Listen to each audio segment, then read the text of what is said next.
गर्भवती हाथी और जंगली कुत्तों का हमला। एक घना जंगल था।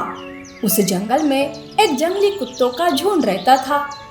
उस झुंड का मुखिया एक गब्बर नाम का कुत्ता था। वो बहुत ही बेरहम था। उसकी वजह से जानवर जंगली कुत्तों की झुंड से डर के रहते थे। एक बार वो सारे मिलकर एक हिरन को घेर लेते हैं। हिरन जंगली कुत्तों को देखकर डर जाती है और कहती है, गब्बर, अपने झुंड से कह दो कि वो मुझे छोड़ दे। देखो, घर में मेरे बच्चे अकेले हैं। अरे तो कुछ देर बाद उन्हें भी तुम्हारे पास ही भेज दूंगा। मैं ऐसे कैसे तुम्हें छोड़ने के लिए कह दूं? आखिर हमारे भी कुछ नियम है। एक बार जिस पर हमारी नजर पड़ती है हम उसे छोड़ते नहीं। गब्बर की बातें सुनकर हिरन पीठ दिखाकर भागने की कोशिश करती है, पर सारे जंगली कुत्ते मिलकर उस हिरन को पकड़कर नोच नोच कर मार डालते हैं। वो जंगली कुत्ते इतने निर्दयी थे। जंगल का हर जानवर गब्बर के झुंड की दहशत में जी रहा था। एक दिन बंदरिया का बच्चा माँ के साथ पेड़ पर बैठा था। तब वो बच्चा माँ से कहता है, मामा, एक बार मुझे नीचे जाने दो ना, मुझे नीचे खेलना है माँ। नहीं बेटा, तुम नीचे नहीं जा सकते, वो गब्बर कभी भी आ सकता है। देखो, मुझे कोई खतरा नहीं मोलना है, चुपचाप यही बैठे रहो। माँ, कब तक ऐसे डर के जीना पड़ेगा हमें? हम तो हमारी मर्जी से कुछ नहीं कर सकते। जब तक उन गब्बर के झुंड को कोई सबक सिखाने वाला नहीं मिलता, तब तक हमें ऐसे ही जीना होगा बेटा। बंदरिया बच्चे को नीचे उतरने से मना करती है। बाकी जानवरों के ऐसे ही दिन बीत रहे थे।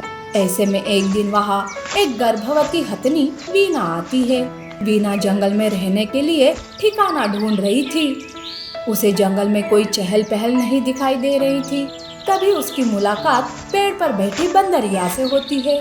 वीना बंदरिया के पास जाकर कहती है, बंदरिया, मैं वीना, मैं पास के जंगल से आई हूँ। दरअसल वहाँ अकाल पड़ा हुआ है, इसीलिए मैं इस जंगल चली आई, पर यहाँ तो मुझे कोई नहीं दिखाई दे रहा है। अरे वीना, ये जंगल किसी शमशान से कम नहीं है। बेवजह अपनी जान खतरे में डालने क्यों चली आई यहाँ, वो भी ऐसे हालत में। तब बंदरिया वीना को गब्बर और उसके झुंड के बारे में बताती है। बंदरिया को गब्बर के आने की आहट होती है। तब वो वीना से कहती है, अरे वीना, जल्दी से छुप जाओ, नहीं तो ये जंगली कुत्ते आज ही तुम्हें मार देंगे। चलो जल्दी से छुप जाओ। वीना बिना समय गवाते हुए छुप जाती है। वीना उस दिन जंगली कुत्तों के नजरों से बच जाती है। इसी तरह से वीना बंदरिया की मदद से जंगली कुत्तों से बचती रहती है। ऐसे ही कुछ दिन बीत जाते हैं। एक दिन वीना एक प्यारे से बच्चे को जन्म देती है। वीना और बंदरिया बच्चे को देखकर खुश थे। तब वीना कहती है, किसी को मेरे बच्चे की नजर ना लग जाए, मैं तो इसे हर बुरी नजर से बचा कर रखूंगी। बस जंगली कुत्तों की नजर से ही ये बच गया तो काफी है। देखो, मैं तुम्हें डरा नहीं रही हूँ, पर ये तो सच्चाई है ना। उन जंगली कुत्तों ने कितनी माँ और कितने बच्चों को नोच नोच कर खाए हैं। बंदरिया ऐसे कह ही रही थी कि तभी वहाँ जंगली कुत्ते आ जाते हैं। वीना को बच्चे के साथ देखकर गब्बर खुश हो जाता है और कहता है, इसीलिए कब से इस छोटे बच्चे की गंध आ रही है। बस इसी गंध को सूंघते सूंघते हम यहाँ तक आए। बंदरिया, तुम्हारी हिम्मत कैसे हुई इतने बड़े शिकार को मुझसे छुपा कर रखने की? क्यों, तुम्हें तुम्हारे और तुम्हारे बच्चे के जान की फिक्र नहीं है क्या? ये सुनते ही बंदरिया डर जाती है। जंगली कुत्ते वीना और उसके बच्चे को घेर लेते हैं। तब वीना गब्बर से अपने बच्चे की जान की भीख मांगने लगती है। गब्बर, मेरा बच्चा अभी अभी इस दुनिया में आया है, कृपा करके इसे छोड़ दे। अभी तो इसने अच्छे से आँख भी नहीं खोली है। पर जंगली कुत्तों पर वीना के इस विनती का कोई असर नहीं होता है। वो और पास आने लगते हैं। तब वीना मन ही मन सोचती है, अब अगर मैं पीठ दिखाकर भागने की कोशिश की तो ये जंगली कुत्ते हमला कर देंगे। नहीं नहीं, अब तो हिम्मत से मुकाबला करना होगा। वीना अब उन जंगली कुत्तों का सामना करने लगती है। कुत्ते वीना पर झपटा मारते हैं, पर वीना उन्हें ढकेल देती है, अपने पैरों से उन्हें मारने लगती है और सूंड से पकड़कर उन्हें दूर फेंकने लगती है। इस बीच वो खुद भी घायल हो जाती है, पर हिम्मत न हारते हुए जंगली कुत्तों से लड़ते रहती है।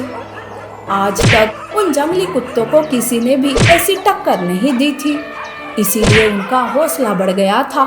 पर इस बार वीना एक मां नहीं, शेरनी बनकर जंगली कुत्तों पर भारी पड़ रही थी। एक एक करके सारे कुत्ते भाग रहे थे। अब वीना गब्बर को भी मारने लगती है। तब गब्बर कहता है, अरे छोड़ मुझे, मैं यहाँ से भाग जाऊंगा, किसी को कुछ नहीं करूंगा। आज तक तुमने किसी की विनती नहीं सुनी है जो मैं अब सुनूं? तुम्हारा जिंदा रहना बहुत ही खतरनाक है। तब वीना गब्बर को अपने पैरों तले कुचल देती है। इस तरह से गब्बर के अंत के साथ जंगल में फैली दहशत भी खत्म हो जाती है। सारे जानवर वीना से खुश हो जाते हैं। अब वीना अपने बच्चे के साथ उसी जंगल में खुशी खुशी रहने लगती है। नीति: मुसीबत को पीठ दिखाए तो मुसीबत पीछे ही पड़ जाती है, इसीलिए मुसीबत का डट कर सामना करना चाहिए। विशाल eagle trap, snake and honey bee. जंगल में एक घमंडी और बड़ा चील रहता था। वो बहुत ही खतरनाक था। उसके नजरों से उसका कोई भी शिकार बच नहीं सकता था।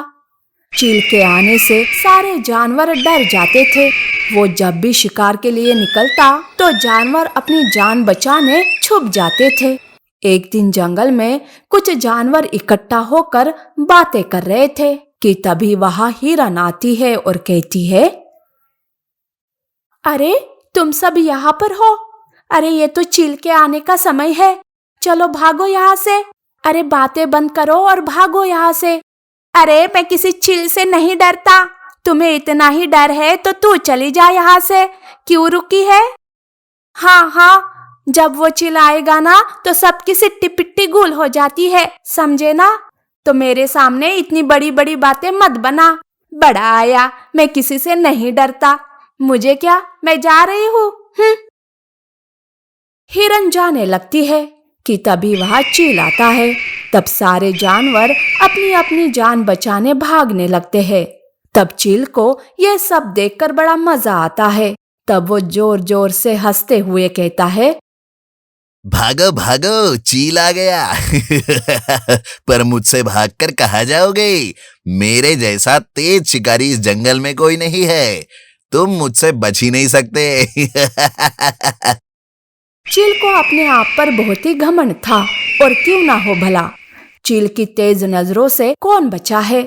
चील भागते हुए खरगोश को देख लेता है। खरगोश खुद से बड़बड़ाते रहता है, अरे मेरी मत मारी गई थी जो हिरन के सामने कुछ ज्यादा ही बोल दिया, पर अब देखो मैं ही कैसे डर के मारे भाग रहा हूँ। भगवान करे और मुझ पर उस चील की नजर ना पड़े। खरगोश ऐसा कह ही रहा था कि तभी चील खरगोश का शिकार कर लेता है। चील की इसी दूर की नजर से सारे जानवर डरे हुए थे। ऐसे ही दिन गुजर रहे थे। एक दिन चील को सांप दिखाई देता है। तब चील सोचता है, अरे खरगोश खाते खाते तो जी उब गया है, आज तो इस सांप का शिकार करके देखता हूँ कि इसका स्वाद कैसा है। ऐसा सोचकर चील सांप पर नजर रखता है। सांप भी चील और उसके इरादों को भांप लेता है। वो आसपास छुपने की जगह देखता है। तभी उसे एक बिल नजर आता है। चील सांप पर हमला करता उससे पहले ही सांप बिल के अंदर तेजी से घुस जाता है। पहली बार चील का वार खाली जाता है।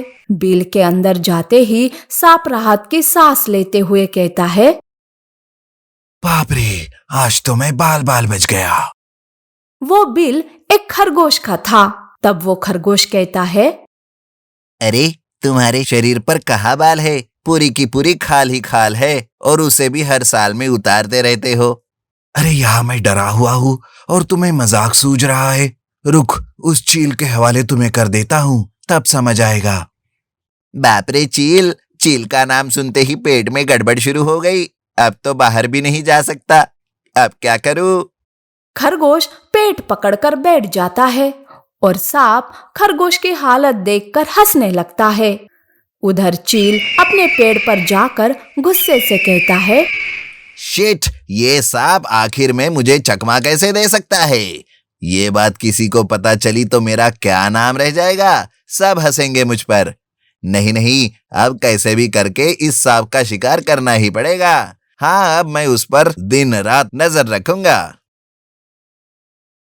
चील के जाने के बाद सांप अपने बिल में चला जाता है। चील दूसरे दिन सांप को ढूंढते हुए उसके बिल तक पहुंच जाता है। सांप जब बिल से बाहर झांकता है तो उसे चील दिखाई देता है। सांप तो डर के मारे बाहर ही नहीं निकलता। इस तरह से सांप कुछ दिन बिल में ही छुपा हुआ रहता है। सांप भूख से बेहाल हो रहा था। तब वो सोचता है, बाप रे, पेट में तो कौवे कबड्डी खेल रहे हैं। इस चील से कैसे पीछा छुड़ाऊं? सांप का बिल जिस पेड़ के नीचे था उसी पेड़ पर एक बड़ा सा मधुमक्खी का छत्ता था। तब जाके सांप के दिमाग का लाइट ऑन होता है। सांप तुरंत पेड़ के ऊपर चढ़ता है। सांप मधुमक्खी के छत्ते के सामने आकर वहीं से चील को आवाज देने लगता है। अरे ओ चील, नीचे क्या देख रहा है? ऊपर देख, मैं पेड़ पर हूँ। हिम्मत है तो इधर आ। सांप जानबूझकर चील को उकसाता है। चील को मधुमक्खी का छत्ता दिखाई नहीं देता है। चील आगे पीछे कुछ न सोचकर सांप पर हमला करने जाता है। तभी सांप मधुमक्खी के छत्ते से हट जाता है और चील सीधे उस छत्ते से टकरा जाता है,